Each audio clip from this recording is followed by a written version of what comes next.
Well, good morning. Who's glad to be at church for New Series Sunday this morning? Yeah, I was going to say, the 8 o'clock service put you guys to shame. You better get with the program.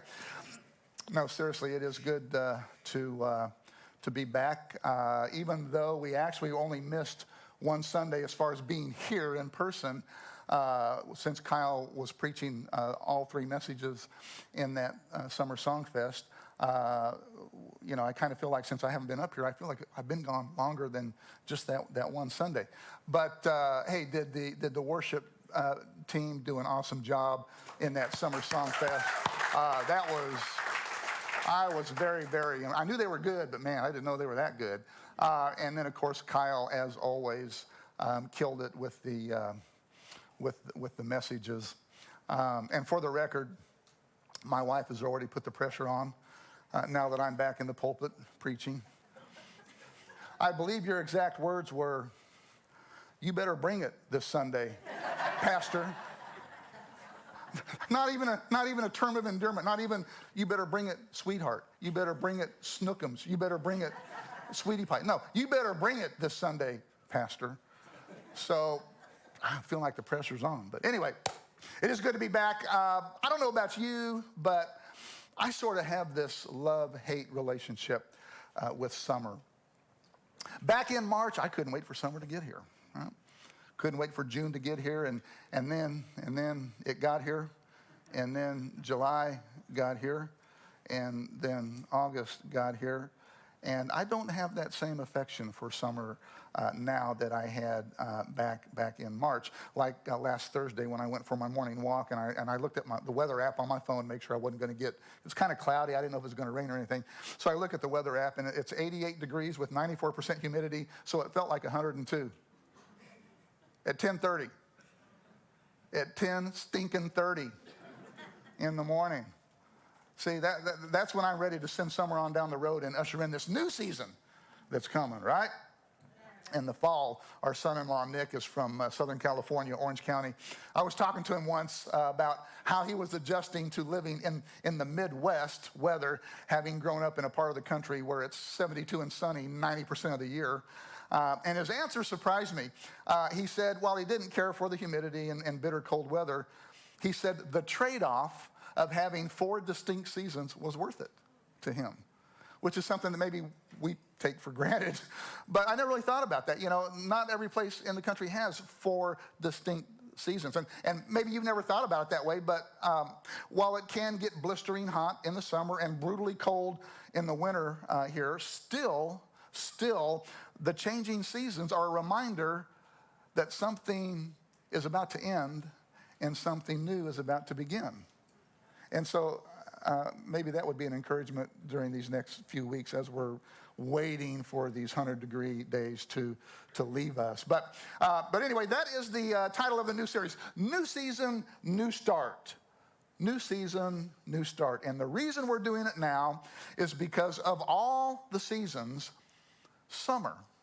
Think about this. Summer is the one that seems to throw us off our schedules and routines more than any other season, because summer is when we tend to drift, as it were. No matter what season of life you're in, between vacations, trips to the lake, ball games, family reunions, summer just has a way of disrupting our daily schedules, including our time with God, including our schedule with God. In fact, statistics bear this out. Church attendance drops 23% in June and 34% in July. 23%, that's one out of 4 people quit going to church in June. And then that's 1 out of 3 people quit going to church in July. But see, that doesn't happen here at Family Church. That doesn't happen here because you're smart people. And you know how I know you're smart people? Because you come to church at Family Church. That's how I know you're smart people. But seriously, nationwide, within the church, worldwide maybe, there's something called a summer slump or summer drift. And again, this is one reason why we have the 21 days of prayer towards the end of summer, to help us get back on track, because supposedly they found that if you do something for 21 days straight, then it will become a habit for you. So we do that twice a year, around the first of the year, and then at the end of the summer, as we kind of transition from the summer and the busyness of summer into fall, new school season, and all of that. So over the next 4 weeks, we're going to look at 4 areas where we can get refocused and hopefully make a new start. Now, full disclosure, my original plan was to begin the series by talking about the need to get back on schedule, because that's kind of where the drift begins, when our daily schedule gets disrupted, right? But then I got to praying and thinking about it. If you don't understand time and the passing of time, then you'll never really understand the urgency and the power of a daily schedule.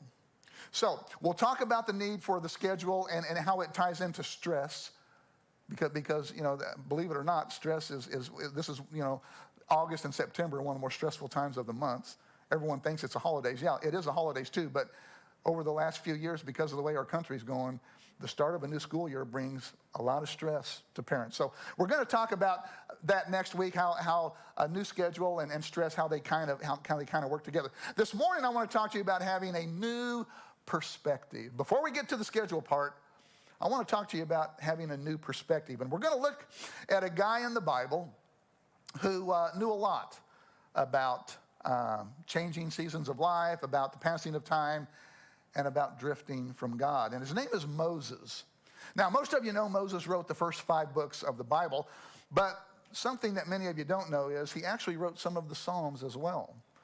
Now, we don't know exactly how many. We know for sure, most scholars agree that he did at least 2, Psalm 90 and 91. And then many scholars believe he might have even written 92 all the way through Psalm 100 or 101. But we know this. We know that he wrote the passage that we're going to be looking at this morning, Psalm 90, which makes Psalm 90 the oldest psalm, if Moses did indeed write it. It's actually a prayer. And here's what he said in Psalm 90, verse 12. He said, "Teach us to number our days that we might get a heart of wisdom." In the Living Bible, this verse is written this way: "Teach us to number our days and recognize how few they are. Help us to," interesting word, "spend them as we should." I like how the Living Bible uses the word spend when it comes to the passing of time. See, we tend to associate the word spend with currency, right? And in a way, time is currency. In fact, it is the most precious of all currency. Here's why. There is no more. So you'll spend your paycheck. Now, that's okay, because you'll get another check or another direct deposit at the end of the week or at the end of the month, or however you get paid. You spend time, that's it. You can't get it back, right? Once you spend time, it is forever gone, which is exactly Moses' point here. He's saying that every single day counts, and how we spend each day adds up to the total sum of what our life becomes. Which brings us to our big idea for this morning's message. Here's the big idea. Your time is your life, so spend it wisely. Your time is your life, so spend it wisely. Yesterday morning, I had my laptop out, and I was going over my notes for this morning's message, and Sue was sitting next to me, looking over my outlines and notes, and she knew that I was going to be, because I told her I was going to be preaching on the topic of time and the passing of time. So I see her get her phone, and she pulls out her phone, and she pulls up Spotify. I think it was Spotify, or maybe it was just YouTube. And she pulls up Jim Croce's Time in a Bottle. Now, you young pups maybe never heard of Jim Croce. You need to do your homework. This guy was probably one of the best songwriters of all time. So she's playing Time in a Bottle, and I'm trying to study, and I'm listening to this, And the more I listened to it, I thought, wow, Time in a Bottle is commentary on Psalm 90. It really is. I encourage you, go listen to that song later today, Time in a Bottle. It just amazed me how much he nailed this idea of Moses' idea of teach us to number our days. So Sue pulls that out, and she starts playing that. And at first I'm thinking, okay, is this a passive-aggressive way of telling me she wants to continue Songfest? But I will tell you this. The next time we do Songfest, Time in a Bottle is going to be. So worship band, get ready. Start working on it now. But seriously, Time in a Bottle is going to be one of the songs when we do Songfest again. But here's the interesting thing. Jim Croce had two #1 hits, and they came out on the same album in 1972. And the one #1 hit, most of you probably know, Big Bad Leroy Brown, right? Now, that was a #1 hit that became #1 just within weeks after the album came out. Time in a Bottle, and I never knew this. Time in a Bottle did not become #1 till 2 years later after he was killed in that plane accident. And I thought of that, and I thought that proves the point right there. We don't, why wasn't it nothing changed about the song. What changed? Our perspective of time. There's something, it's like, wow, right? But how do we value our time better? How do we value our time better? By recognizing how precious it is, because your time is your life. As your time goes, so goes your life. As your daily schedule goes, so goes your life. So, why should we pay attention to what Moses has to say about time anyway? What qualifies Moses to talk about time management anyway? Well, first point, he lived to be 120, which gives him a perspective that I don't think anyone in here has or will ever have, all right? So that's one thing that qualifies him. But when you look at Moses' life, it could really be divided up into kind of 4 parts or 4 seasons. The first season as the adopted son of Pharaoh's daughter. All right, she found him, you know the story, she found him she was bathing in the Nile, found him floating in the river while she was taking her bath. And so being a Hebrew, they took him into the palace, and he was raised in an Egyptian household, which means he grew up lacking nothing. Okay, he lacked nothing growing up. Second season was when he had a falling out with Pharaoh's family because he murdered an Egyptian guy because he was taken up for one of his fellow Hebrews one day who was being abused by this Egyptian. So Moses stepped in and actually killed the Egyptian. So God had to put him in the witness protection program and disguised him as a shepherd working in the backside of the desert for 40 years. You talk about some slow days. You think the dog days of July and August drag on? Think about this. Moses had 40 years of continuous back-to-back July, August, July, August, July, August. A typical day for Moses would have been getting up, taking a herd of sheep out to graze, getting them water, and bringing them back. You think you've got a boring, dead-end job? Moses would trade with you in a heartbeat. Huh? What did he do while the sheep were grazing? You ever thought, what did Moses do each day when he took the sheep out and they were grazing? He probably passed the time watching the sun go from the east to the west in the sky. And at the end of the day, he would gather the sheep, take them back to the pen, only to get up and do it again tomorrow and the next day and the next day and the next day. Wash, rinse, repeat. Not for 3 months, not for a summer season, but for 40 stinking years. And keep in mind, Moses didn't know his own story. It's not like he was sitting out there saying, okay, I know what's going to happen here in 40 years. You know, God's going to take me and I'm going to lead his people. No, we know, we have the luxury of knowing that. We've read the story. Moses didn't know that. For all he knew, that was it. He was going to be out there in the desert for the rest of his life, right? It's not like he consoled himself each morning on his way to work and each evening coming home with the thought, oh yeah, this is only for a while. I only got, 3 more weeks. I only got 10 more years. No. He didn't know any of that. This was an open-ended deal for him as far as he knew. That was his second season of life.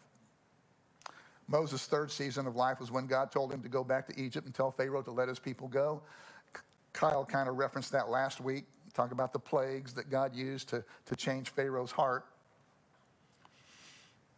So God tries to he takes Moses back, and Moses is reluctant. I can't do this, God. I don't speak well in front of people.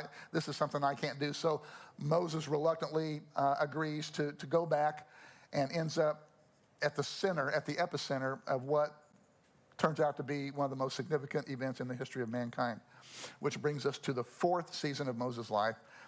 And this is where he is the leader of a nation.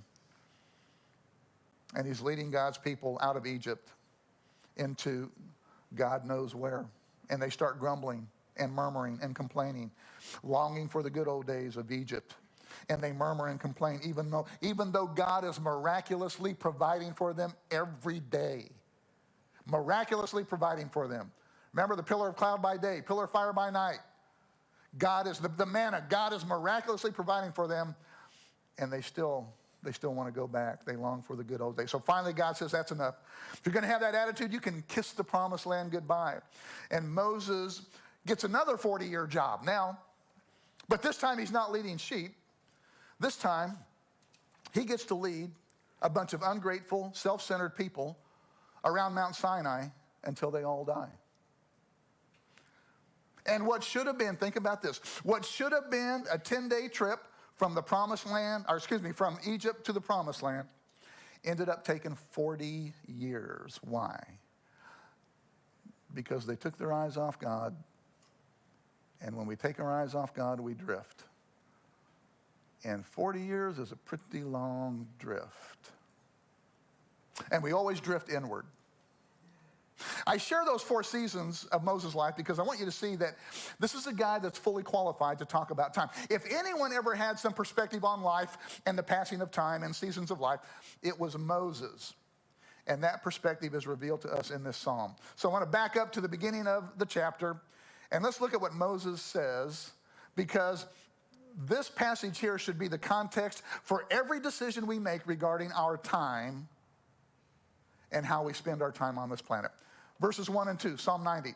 Lord, you have been our dwelling place in all generations. In other words, they've lived out their entire lives in the context of who God is, his plan, his economy, his purposes.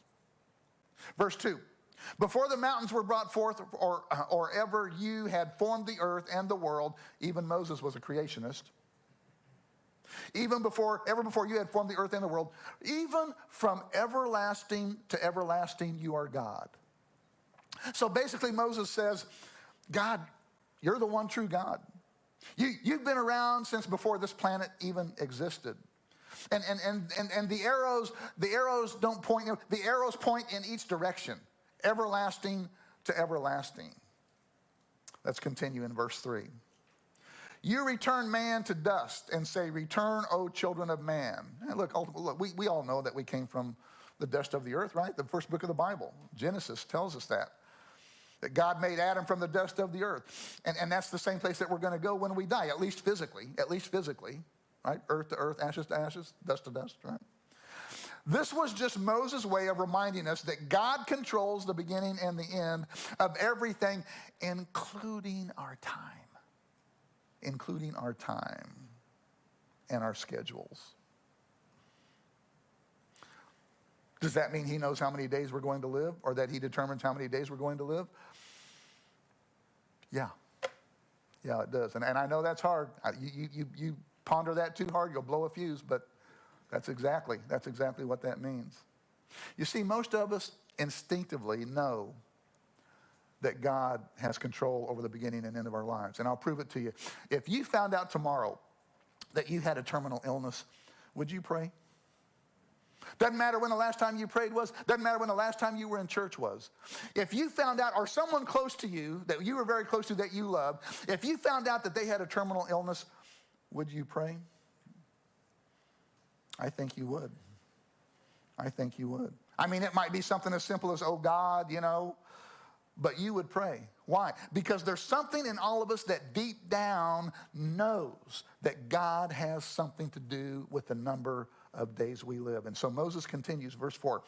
For you, 1,000 years are as a passing day, as brief as a few night hours. One translation says, like a night watch. And the night watch at that time was divided into three-hour segments. So really what Moses is saying here, he's saying, God, to you, 1,000 years is like 3 hours. That's what he's saying. This is Moses' way of saying, as fast as time seems to slip by for me, God, man, it must really fly by for you. It must really fly by for you. See, we measure the passing of time by years. And lest we forget, we have social media to remind us of that fact, right? Just like a couple weeks ago, not long ago, you get that thing that shows up on social media, 10 years ago today, whatever, and there's a picture. Well, not long ago, this picture showed up on one of those reminders on social media. This is Sue and I with our oldest grandchild, Jonah, on his first birthday. I saw that and I turned to Sue and I said, did we only have one grandchild 10 years ago? She said, yeah, Jonah. Then, just a few days later, this picture showed up. 10 years ago today. Well, now this is Sue and I with all 14 of our grandchildren. And Sue saw that. And she said, where did all those grandkids come from? And I said, I told them this would happen. Don't blame me. I told them this would happen. Well, this is what Moses is saying here. See, for me, Moses says, I measure the passing of time by years, and another year goes by, and another year goes by, and another year goes by, and before I know it, 10 years have flown by. But for you, God, for you, 1,000 years seems like 3 hours, just 3 hours. Verse 5, you sweep people away like dreams that disappear. They are like grass that springs up in the morning. This is a poetic reference to us. That's what the grass is, us, right? Grass springing up in the morning, like a newborn baby. Oh, aren't they cute? Aren't they cute? They have their whole life ahead of them. Well, we know that that's not always true, is it? Sadly. Verse 6. In the morning, it blooms and flourishes, but by evening it is dry and withered. Talking about the grass, but talking about us, our lives. Moses is telling God, I guess from your perspective, our long years are sort of like the new grass that pops up in the morning, but by the end of the day has withered and has died. Skip down to verse 10. 70 years are given to us. Some even live to 80. But even the best years are filled with pain and trouble. Aren't you glad you came to church today? Turn to the person next to you and say, man, I wish Kyle would get back up there. I don't know.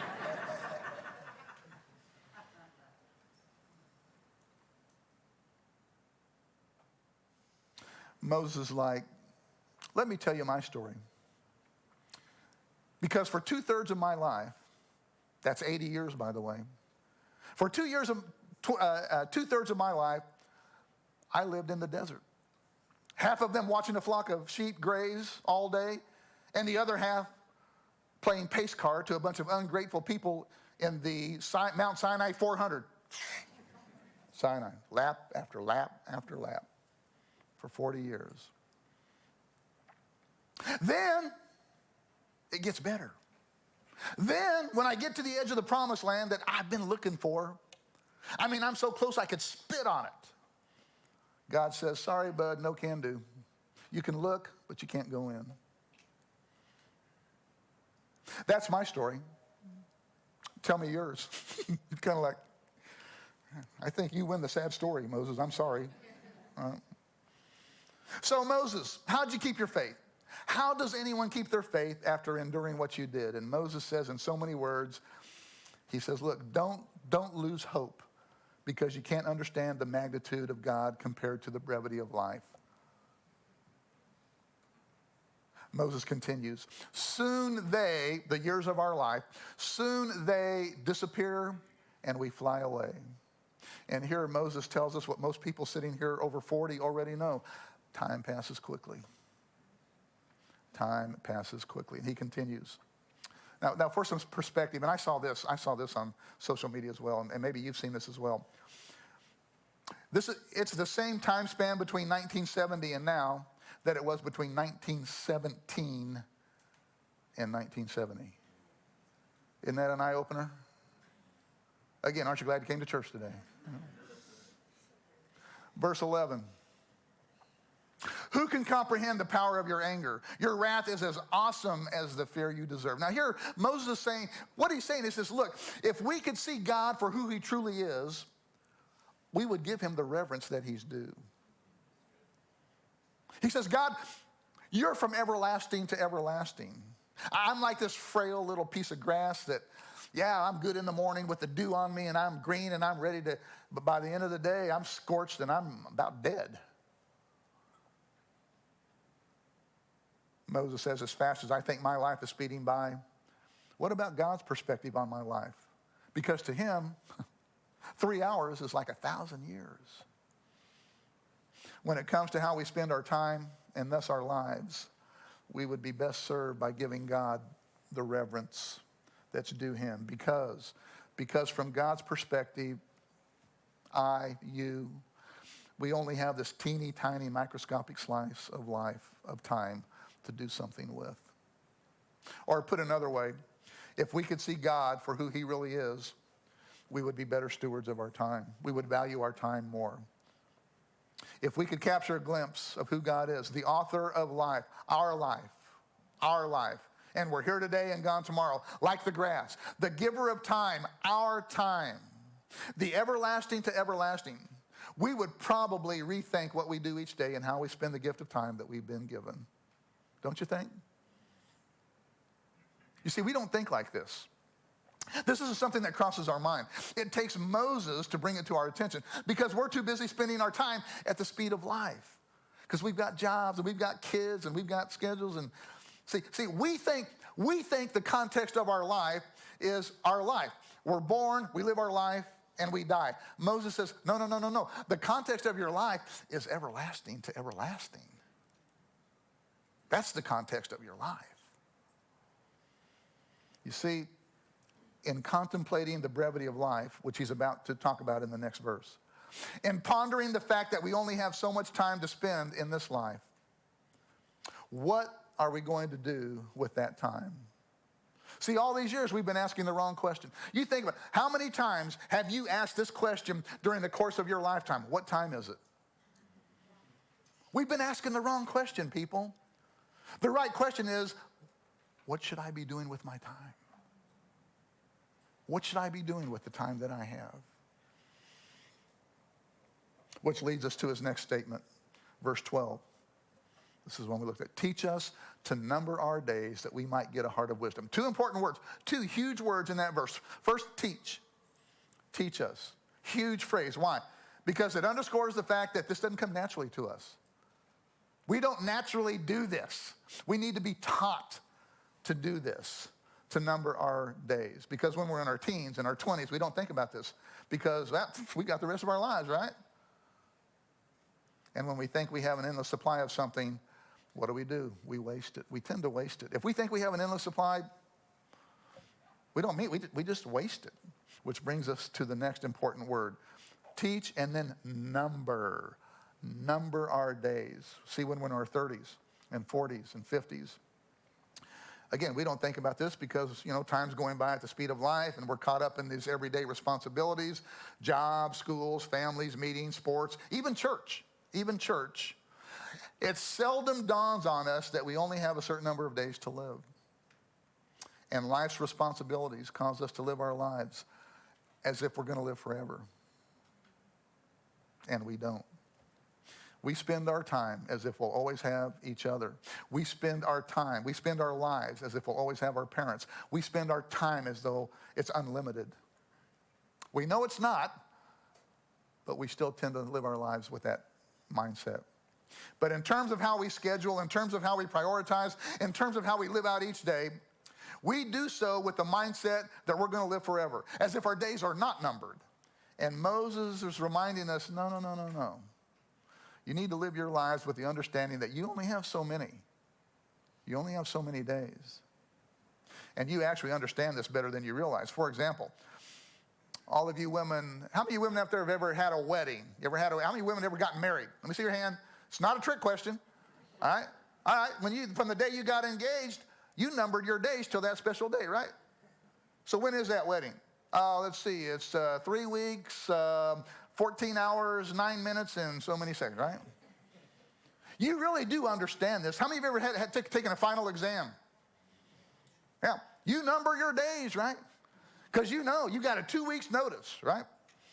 You're gonna you gotta prepare. Some of you numbered your days properly, and so many days out from the exam, you begin preparing by studying and some of you, not so much. Some of you didn't number your days, and you end up pulling an all-nighter, right? The point being, you understand this better than you think. On those occasions where we have a huge deadline, we live as if our days are numbered. So we really do know how to live with that mindset. We know how to live with deadlines, knowing that there's only a certain window of opportunity. Moses' point is simply this. What if you lived your whole life that way? What if you lived your whole life with the understanding that, hey, this isn't going to go on forever? Teach us to number our days. And this will actually help you do a better job with the days that you do have, because you have a greater appreciation for those days that you have. Moses says, teach us to number our days. And then here's the promise. Here's the payoff if we're willing to do it. End of verse 12. So that we may grow in wisdom. So that we may make better use of the 24 hours in each day, 7 days in each week, 52 weeks in each year that we're given. The implication is if we don't number our days, we won't use them wisely. Numbering our days immediately makes us wiser because it brings context to our lives. Because when you number your days, you begin to see how short and how insignificant your life really is in the eternal scheme of things. As morbid as it sounds, think about this. As morbid as it sounds, living with the end in mind, it's biblical. Moses says we were born in the middle of this drama, this story. And when we're young, we think that we are the story. You know, we're the star of the story when we're young. That's because we have no context for life yet. But the more sunrises and sunsets that you live through, the more context you have for life. This explains why at some point in your life, you'll ask, what's the point anyway? What's the point of life? Huh? Elementary school, high school, college, work, marriage, kids, divorce, remarriage, more kids, retire, golf, sickness, death. Woo-hoo, bring it on. And if you believe in reincarnation, you get to do it again and again and again. Right? Sign me up for that. Right? What's the point? Asking what's the point is the equivalent of asking, what's going on? Why am I here? What's this all about anyway? Why isn't this working out for me? Listen, dear ones, we're not around long enough on this planet for the story to be about us. I hate to burst your bubble, but we're not on this planet long enough for the story to be about us. This is something that Moses learned the hard way. Passing seasons, like seasons of life, help bring context and purpose to our lives. Because here's what history has taught us. Those who try to make their story about themselves inevitably end up failing because they always run out of time. They end up old. They end up frustrated. They end up discontent and angry. Get off my lawn. See, that's why we name our dogs Nero and Adolf and Caesar, and our children Matthew and Peter and Ruth and Mary. We want to name them after people who had an eternal perspective and lived for something beyond themselves. A new season and a new start begins with a new perspective, a perspective that we can only acquire by numbering our days. And wisdom comes through remembering our days are numbered and that there is a broader context to our lives than our lives. And this leads to better decisions. So 3 questions, and these will be on the notes that you can get access on the internet, on the website. There's actually, I think, 6 questions on there, but 3 questions to keep the discussion going this week, because this is an important topic. How has your view on time changed since you were a child, a student, an adult? How do you respond to the question, what's the point of life?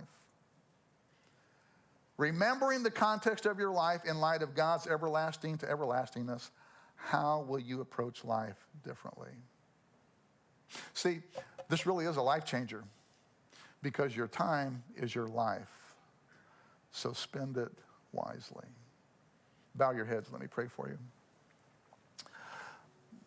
Lord, as we transition into a new season over the next few weeks, I pray that you would teach us to number our days so that we might gain a new perspective, an eternal perspective. And as we do, I claim the promise of your word that you will grant us wisdom along the way. Wisdom to get refocused and recentered on you and your plan and purpose for our lives. And those of us who unintentionally got distracted by the busyness and activities of summer, not realizing that we were drifting further and further, draw us back to you, God. Draw us back to you this morning. And while your heads are still bowed, if you're here this morning, maybe you're far from God, now is the time for you to come near him. He's waiting for you with open arms. In fact, he's not only waiting on you, he's been expecting you. That's what we learned from the story of the prodigal son. We're told that his father, when the prodigal son came to his senses and came home, says that when he came back, his father saw him in the distance, which meant he was looking for him. And the implication is he wasn't just looking for him that day, that the father was out there every day looking, anticipating for that prodigal son to come home. If that's you, you're ready to come home, it would be my honor to lead you in a prayer of repentance so that God can receive you to himself. So just pray this prayer with me. Just say, Lord Jesus, I know my life's broken. I can't fix it because I've tried. So this morning I surrender my life to you. Forgive me of my sins. Those things that I've done that have separated me from you and hurt my life and hurt others in my life.